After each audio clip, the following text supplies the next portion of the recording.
Hello, you're tuned into My Dad Says Audio. If you've been here before, welcome back. If you're new here, welcome.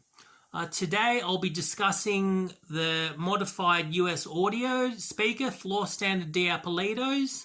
I did a video on them yesterday, but at the time I was really tired. I'd just done a lot of driving. I'd come home, had to clean up, make dinner for my girlfriend, and I was kind of just, popping in for 5 minutes, having a listen, then going out doing some cooking, and then popping in for another 5 minutes, listen to a track. And at that time, it hadn't really completely burnt in. And look, I know that's going to be a really divisive comment because I know a lot of people, burn-in's not real, da-da-da-da-da. Well, I think it's provably real with capacitors and when they form. So I think, even if you don't believe wire burns in, these speakers have had the electrolytic in the crossover changed. I'll just show you. This is the original crossover board and the original wiring. The wiring it's not appalling, but it's not the best. The speaker wire that my dad replaced it with, the solid core copper, is a lot better. And that made an immediate improvement. I didn't have to wait for burn-in to hear the improvement. The improvement was immediate. I've just been listening for the last couple of hours, and I made some notes. Let me just get my notes out. Okay. All right. What did I write? Okay. Yep. Improved bass, more believable, palpable, visceral. Treble is more detailed, airy, expansive. Mid-range is clearer, vocals are more natural, extended and holographic. Bass, and this is interesting, this is what I found with quite a few tracks, the bass is so extended, I had to check the excursion of the cone to make sure it wasn't, hitting in the end stop. But it was only moving slightly. There wasn't any over excursion or overextension of the cone. So it's just the bass was so powerful and visceral. The gear that I've used, reference gear I've used to test it, is a modified Marantz 273 with a TDA 1541 DAC. That's been totally rebuilt. Literally every single capacitor has been changed. I'm also using it with a vacuum state electronics 4-valve preamp that my dad's pretty much fully rebuilt, and it's also had some work done by its co-designer Joe Rasmussen of Custom Analog Audio, I believe his company's called. And I'm also using, as you can see in the frame at the moment, the Leak Stereo 20. Which has also been rebuilt, and I've just replaced every valve with a new valve, so it's running really nicely.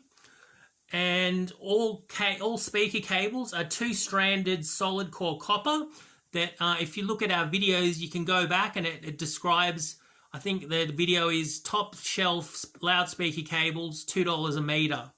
And it's interesting, I actually saw, I wish I'd lost what it was, but it was a loudspeaker cable that was basically exactly the same as what my dad does. And what my dad does is based on Tara Labs Space and Time Phase 2 cable, which is basically for each speaker, 4 strands of solid core copper.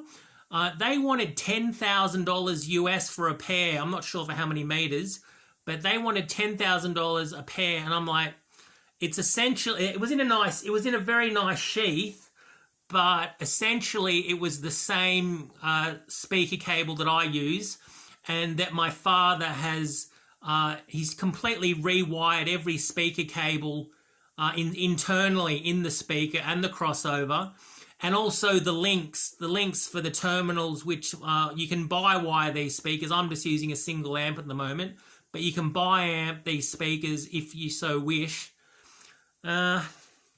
So I've been running it for about 7 hours, and the sound has slowly, it sounded good to start with, but it's slowly improved. The music I've used for review includes the Weekend album, After Hours, and I particularly like, you know, their song "Blinding Lights." It's pretty catchy, and it was very dynamic, very dynamic. And there, what did I write? The Weeknd's "Blinding Lights," bass attack and decay was fast and propulsive. Vocals were tonally diverse. So I only listened to maybe 4 tracks, 5 tracks. I didn't listen to the whole album of The Weeknd, but I also listened to one of my all-time favorite albums, Prodigy, "Fat of the Land." What did I write? Prodigy, "Fat of the Land." "Smack My Bitch Up." Bass line showed good dynamic contrast. Soft introduction, heavy bass line drop. Treble was clear. Cymbals were well articulated. Female vocals were natural. Male vocals, digital alteration was apparent.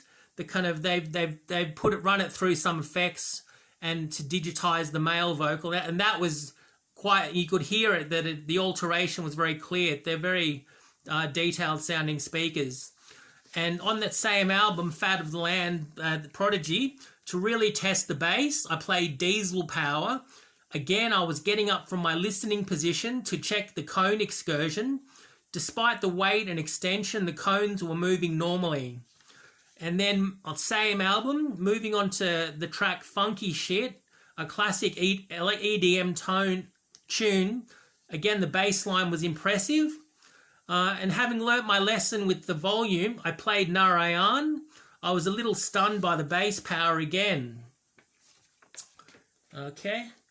And moving on to another album, Amy Winehouse, "Back to Black." Played the track "Rehab." As many people know, this track it's quite lacking in dynamics, and vocals were quite soft. It's not the best recording. And I actually found this reassuring because in my experience, good gear can show up the limitations of a poor recording. And then finally, moving on to DMX, "Flesh of My Flesh, Blood of My Blood." I was again impressed by the bass power on the track "Bring Your Whole Crew." So overall, I'm really happy with the improvements my dad's made on the US audio floor standards. I'll finish this video off and then I'll get back to listening to them because they're really they're super musical and a very enjoyable speaker. All right, everyone, that's it for today. If this kind of content is your bag, consider liking, commenting, subscribing, and sharing. All right, guys, until next time, have a good one. Bye.